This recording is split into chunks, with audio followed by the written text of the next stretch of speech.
Okay, let's unpack this. How to persuade anyone of anything. Sounds like a superpower, doesn't it? It really does. But what if getting someone on your side, maybe even when they're resistant, is less about some secret trick and more about really understanding what makes them tick? What's fascinating, I think, is that getting people to see your point of view, it's often less about manipulation, much more about just smart communication. Right. We've been digging into this surprisingly useful guide, Persuasive Essay, QuickStudy Academic. Right. And don't let that title fool you. It's actually packed with insights for influencing people in, all sorts of situations. Exactly. Forget dry textbooks. Think of this as like your fast track to getting your ideas across. Whether you're trying to convince, I don't know, your family about vacation plans, your colleagues about a new strategy, or maybe just getting a picky eater to try something new. We know you value your time, so we've pulled out the essential strategies. Yeah. Our goal today, to give you the keys to understand what drives people and how to shape your message to really connect. Yeah. And if we zoom out a bit, we're really talking about understanding motivations, both what you want and, crucially, what the other person wants. Okay. We'll explore how to get crystal clear on your own goals, how to truly see things from your audience's perspective, and then look at some really effective persuasion tactics. We'll even tackle those tricky situations where, you don't get to pick who you're talking to. So first things first, what exactly are you trying to achieve? That seems simple, right? Yeah. But the guide really emphasizes being specific. It does. Are you trying to get someone to do something concrete, like click a link? Or maybe to understand a new idea? Yeah. Or even shift how they see the world? These are different targets. They really are, and your approach needs to match. It raises an important point about what you're aiming for. If your main goal is just action, say clicking that link, you might not be as concerned with why they do it. The result, well, that's what matters most in that case. Right. Think about a musician versus their booking agent. The agent wants to fill seats, right? Sell tickets. If the shows sell out, they're generally happy. But the musician, they might care deeply about whether the audience actually connects with the music, even if it doesn't always mean bigger crowds. That's a great distinction. Yeah. And what's also interesting is whether your goals actually line up. Sometimes they do, nicely. Yeah. Like when a customer loves a product and buys more, it benefits them, benefits the company, win-win. Okay. But sometimes there can be, well, a tension. The guide mentions a charity wanting donations. More donations help, obviously. Sure.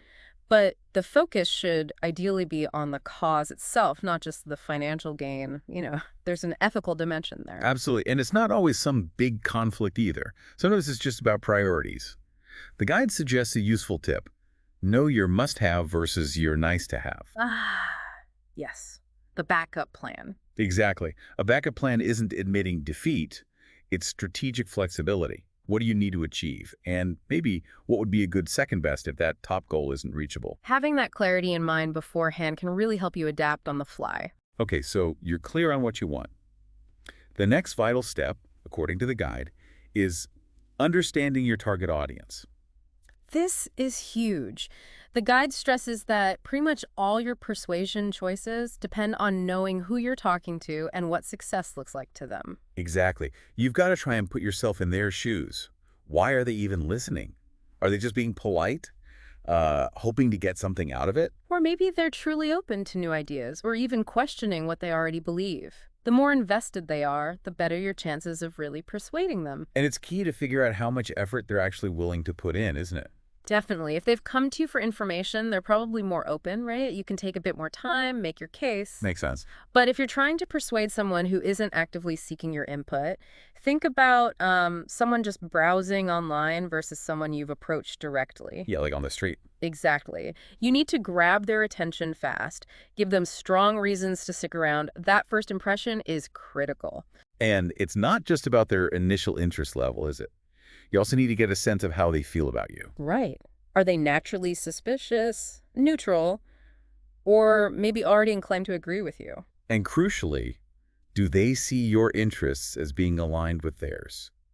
Or potentially in opposition? That point about shared interests, it's so important. The guide gives a great comparison. People tend to trust their accountants more readily. Why is that? Well, there's no obvious reason for the accountant to deliberately make mistakes, right? Their interests seem aligned with yours. But a salesperson, Might face more skepticism. Exactly, because a customer knows the salesperson might benefit from a higher price or selling a specific product. So addressing potential conflicts of interest up front could help. Absolutely. It can really help build that initial trust. Okay, so you know what you want. You're starting to get a handle on your audience. Now for the interesting part. How do you actually persuade them? The guide breaks this down into 3 classic tactics.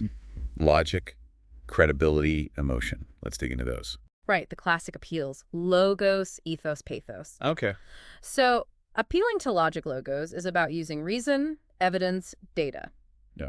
How important this is really depends. Sometimes it's pretty basic, like saying eating satisfies hunger. Simple logic.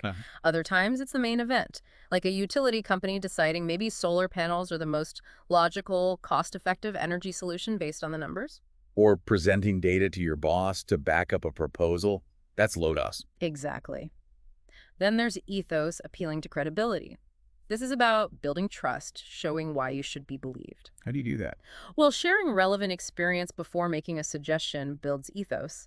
The guide mentions a community debate about a new development. Yeah. If the speaker can demonstrate a history of, say, fair and informed decision-making on similar issues, their arguments just carry more weight. People trust them more. Right. Their character, their reputation. And then there's pathos, appealing to emotion. Logic and credibility can influence thinking, sure. But emotion drives action. Often, yes. Emotional appeals often drive action and make your message much more memorable. Appealing to a shared value, like safety, when discussing a new policy, that's using pathos. Gotcha. The guide mentions a campaign that used powerful stories of hardship very effectively to get support for a cause, tugging at the heartstrings, essentially. So how do you figure out which appeal or maybe what mix will work best? It's not like you have a crystal ball. No, definitely not. But the guide offers some practical tips. In a work setting, for instance, it might mean paying close attention to how your colleagues communicate. What resonates with the boss? Exactly. What kind of information gets their attention? What are the general values of the company culture? Observation is key. And in a public setting? Similar idea. Observing people's reactions to different messages, different stories, different arguments. It can give you valuable clues about their priorities and what actually moves them. You read the room. Okay, so you've got these 3 tools: logos, ethos, pathos. Now, how do you use them strategically, depending on who you're talking to? The guide outlined 4 interesting approaches. Yeah, these are useful frameworks. The first is the full steam ahead strategy. Sounds straightforward. It is, relatively. This is for the ideal audience. They're already interested. Maybe they came to you, and they just need clear guidance and information to make a decision. Like someone asking for your specific expertise. Exactly. In this case, being honest, knowledgeable, clear, that's your best bet. Don't overcomplicate it. Okay. What's next? Then there's corralling the herd. This is when you have a pretty good audience, maybe interested, but you also have competition for their attention. So the risk is losing them to someone else. Right. The guide uses the example of someone considering your product, but also looking at alternatives. Sound familiar? Happens all the time. So here, strategies like highlighting unique benefits, offering convenience, maybe creating a sense of regency or scarcity. Those can be key to closing the deal. So it's all about knowing what they value most and keeping them engaged before they wander off. Precisely. Like getting friends to agree on a restaurant when there are tons of options nearby. You got to make your choice sound appealing now. Makes sense. Third strategy. The half-a-loaf strategy. This comes into play when your goals and your audience's goals aren't perfectly aligned. It's about finding a workable compromise. Okay, like a negotiation. Sort of. Imagine you're trying to sell something, maybe something a bit pricey, but the other person is really focused on budget. Yeah. Instead of just pushing the expensive option, you might highlight a slightly less feature-rich but more budget-friendly alternative that still meets their core needs. You get part of what you wanted. So it's like a plan B that still moves you closer to your main goal, even if it's not the perfect outcome. Exactly. Better half a loaf than no bread. Right, right. And the last one. The backdoor strategy. This is about finding common ground when maybe a direct approach isn't working or the main issue is too contentious. How does that work? The guide gives a neat example. Someone opposing a specific policy, maybe mandatory landscaping rules. Instead of arguing against the rule directly, they propose an alternative solution. Like? Maybe promoting drought-resistant gardening that addresses an underlying concern like water conservation, which everyone can agree on. It finds a point of agreement that moves things forward, even if it sidesteps the main conflict initially. Clever. Finding a different angle. Building on this idea of finding common ground, the guide also really emphasizes the power of compromise and, interestingly, giving people choices. How so? Sometimes you can nudge your audience closer to your way of thinking just by clearly showing the advantages of one option over another. You might highlight how option B offers slightly more benefits for just a small increase in investment compared to option A. Making the value proposition clear. Exactly. Really? And I found the point about offering 3 options particularly interesting too. Oh, yeah. What about it? Apparently, psychologically, people often tend to gravitate towards the middle choice when presented with 3, low, medium, high. Huh. The Goldilocks effects. Kind of. So by strategically framing your options, maybe a basic one, your preferred one in the middle, and a premium one, you can subtly guide them towards your preferred outcome without being pushy. Interesting psychological nudge there. Now, what happens when you don't get to choose who you're trying to persuade? Ah, the tough crowds. Yeah. What about those situations where you're facing, say, skeptical client, a demanding teacher, or maybe just a broad, uninterested public? This is where the guide introduces a really cool idea, reversing expectations. Reversing expectations. What does that mean? The trick here is to surprise your audience, but in a way that still shows you understand their initial perspective or the standard way of thinking. Okay, give me an example. Let's take the classroom. Teachers read tons and tons of student papers, right? Oh, yeah. Must get repetitive. Exactly. So something that breaks the mold, but thoughtfully, can really stand out and potentially earn you a better grade. But, and this is key, you first have to show you've mastered the basics of the assignment. So surprise them, but don't go completely off the rails. Right. The guide gives a couple of great examples. One student was writing about a commonly accepted historical view. Okay. But instead of just repeating it, they actually challenged a key assumption behind it. But critically, they first demonstrated a solid understanding of the traditional interpretation before offering their twist. Showing they knew the rules before breaking them. Exactly. And another student, maybe facing a subject outside their major, found a creative and unexpected connection back to their own area of expertise. Making it relevant in a new way. Yeah. It made the topic more engaging for the instructor because it was original, but still totally relevant to the assignment's goals. Okay, that makes sense for the classroom. What about the office? In the office, the guide points out that sometimes we get assignments where the stated purpose isn't the whole story. Hidden agendas. Sometimes. Or maybe just unstated goals, or a different ultimate audience we also need to consider, even if they're not mentioned directly. Tell me more. The example of recommending a vendor really illustrates this.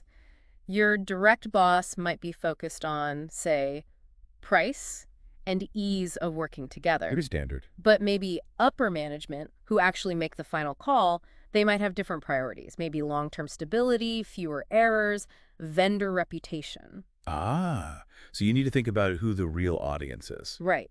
Tailoring your recommendation to address their concerns, maybe giving your boss the ammunition they need for their meeting with the higher-ups, can be much more effective overall. Thinking multiple steps ahead. Yeah. And then there's the world of marketing. Huge, diverse audiences, very little attention span, especially online. Big challenge. Totally.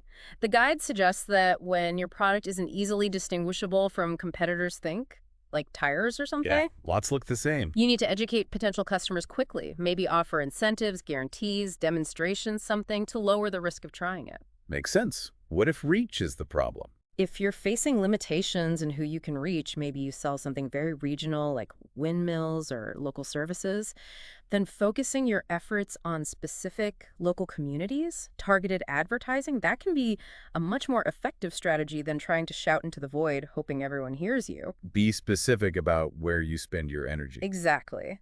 Now, sometimes the challenge isn't differing goals or unexpected audiences. Sometimes it's just feeling disconnected from the people you're trying to persuade. Like different backgrounds, different beliefs. Yeah, exactly. Uh. This is where the guide talks about the importance of immersion and finding common ground. Immersion, like becoming one of them. Not exactly faking it, no, Yeah. but making a genuine effort to understand their world, their interests, their language, what's important to them, listening more than talking, maybe? So the goal is to build a real connection. Yes, because, as the guide wisely points out, if you secretly see your audience as the other, they'll likely sense that distance, and persuasion becomes much, much harder. That makes sense. You have to bridge that gap.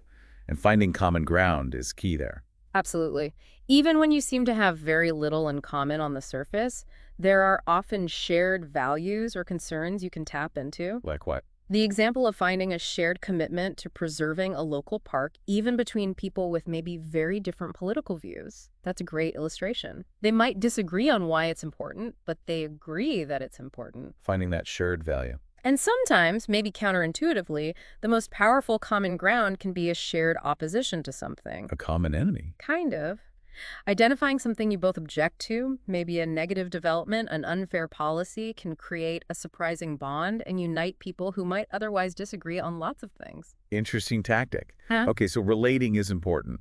But persuasion isn't just about being relatable, is it? What about expertise? Right. Establishing yourself as someone who knows what they're talking about, having authority or expertise, can also be very persuasive. It's another pillar of trust, alongside maybe liking or relating to someone. Where does that authority come from? It can come from formal education, years of experience, or even just demonstrating a really deep practical understanding of the topic at hand. It gives people a solid reason to trust your judgment. But there's a risk of sounding arrogant, maybe. There is, and it's vital to be transparent about your motives. Show that you're genuinely trying to act in their best interest, not just your own. The guide mentions avoiding conflicts of interest, like a financial advisor who isn't paid commission on specific products. So their advice seems more objective. Exactly. And personalizing your approach is crucial too. Instead of giving generic advice, ask specific questions. Tailor your message to their individual needs and situation. Shows you're actually listening. Right. It shows you're trying to solve their problem, not just push your own agenda. Start where they are. And going back to that emotional element, pathos. The guide points out something interesting about personal engagement. Yeah, it mentions that when you, the persuader, are genuinely engaged with your topic and your audience, you're statistically much more likely to be persuasive. Why is that? Well, your passion and commitment can be contagious. It shows you're invested, it allows you to speak with more convincing detail, more conviction, and it fosters empathy. Because your genuine feeling comes across. Exactly. Yeah. It helps the audience connect with you and the topic on a deeper level. Now, let's shift gears slightly and consider this setting. Where you're trying to persuade someone, the guide calls this the venue. Does it really matter that much? Oh, absolutely. Oh. Think about it. Your expectations change immediately depending on whether you're in a store, a doctor's office, a classroom, an online forum, a business meeting. Yeah, totally different vibes. Right. Yeah. The venue shapes what subjects are even appropriate to discuss. It shapes the approach that's likely to work. And crucially, it shapes the kind of language, the terminology, the jargon that's expected. Using the wrong jargon can really backfire, huh? Instantly. It can mark you as an outsider and undermine your credibility before you even get to your main point. If you are an outsider, the guide suggests maybe acknowledging it, but showing you've done your homework on their specific context. Okay, so the guide gives specific advice for different venues. Let's start in the classroom. Yeah, it emphasizes that every instructor is different. You can't just reuse the same approach that worked last semester. You need to figure out what this particular instructor values and expects. How do you do that? Look at the syllabus. That's a start. But also, what's their focus? Do they prioritize original research, creative thinking, following specific methodologies, understanding the genre expectations of their field, how arguments are typically built, what counts as evidence? So tailoring your work to align with their specific interests and the norms of their discipline. Exactly. It significantly improves your chances of connecting and, well, getting a good grade. Okay, what about the office? We touched on hidden agendas. Right. The guide really highlights needing to understand the real reason behind an assignment. There's often the stated goal, the official reason, And then the subtext? and then the subtext or the hidden agenda, or maybe just the broader context. You might be asked to write a report ostensibly for one reason, like getting routine approval. But really, the underlying goal might be to gather ammunition to argue for more resources for your department, or to justify a decision that's already been made. Understanding that double mission is key. So you have to address both the stated reason and the real goal. Often, yes, you need to write for multiple audiences sometimes without necessarily making that explicit. It's tricky. Definitely sounds like navigating office politics. Okay, what about marketing? That seems like the ultimate persuasion venue. It's certainly complex. The guide breaks down the marketing process into roughly 3 stages. Finding your audience, understanding or evaluating what they want, and then fulfilling that need or desire. Finding them seems like the first hurdle. It is. Research is crucial. Who would actually buy this, and how can you possibly reach them? The guide mentions various methods focusing on a core group, using online tools like SEO, maybe physically going where potential customers are, leveraging existing networks, even cold calls, though that's often less efficient. Okay, so you find them, then what? Then you need to evaluate them, understand their motivations. What are they really looking for? Status, savings, convenience, entertainment. This is often an ongoing process. You might test initial arguments, develop a template based on what seems to work, and then keep refining it as you learn more. And if your persuasion attempts fail, Reconsider your assumptions. Maybe you misunderstood what they truly value. Then comes fulfilling the contract, delivering what they want, offering choices, maybe even redirecting their desires by introducing a new problem your product solves, and of course, sealing the deal. it seems like a constant cycle of learning and adapting.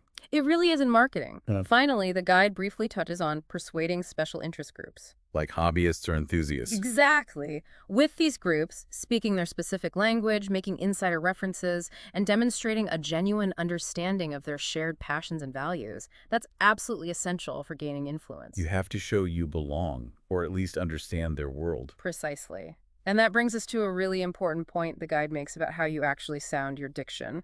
Diction, like word choice. Word choice, rhythm, style. It reflects your background, your field, your connection to a group.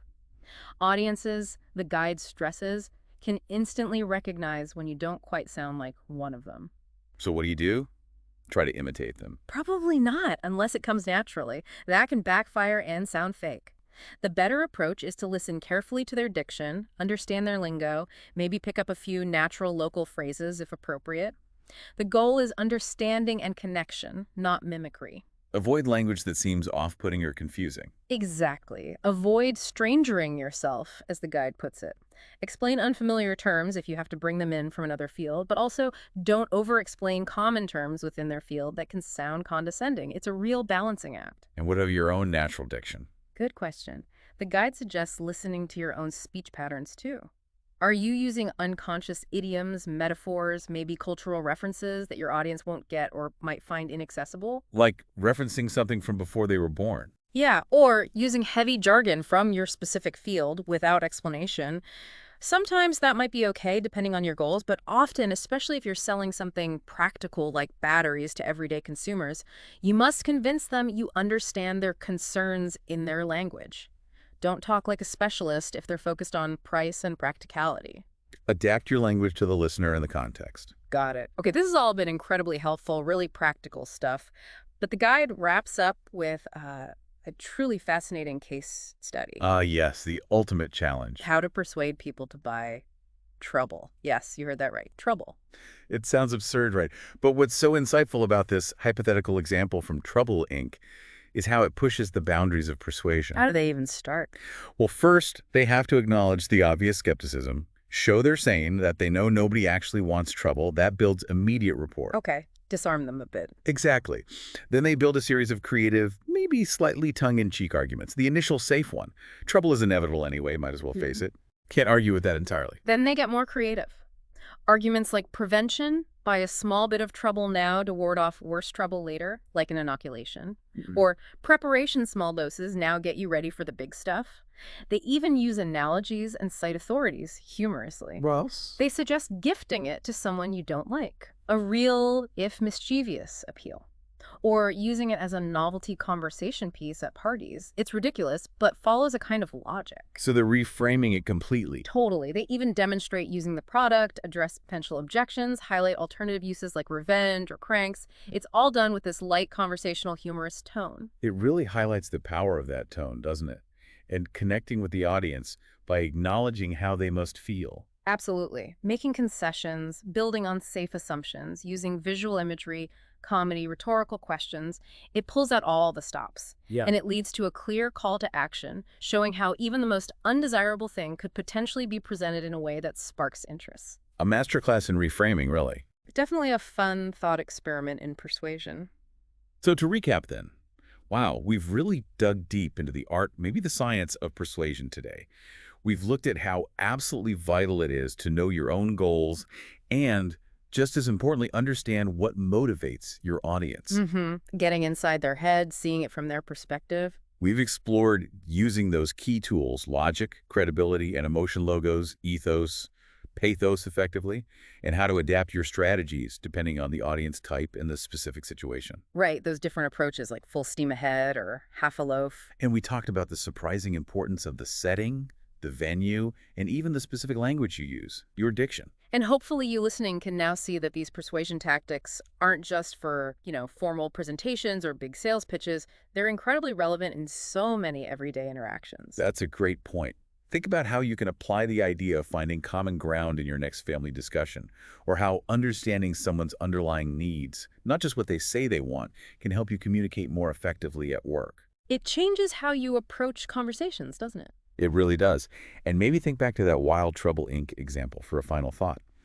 What's something out there, maybe an idea or a product, that seems completely unappealing on the surface, Yeah.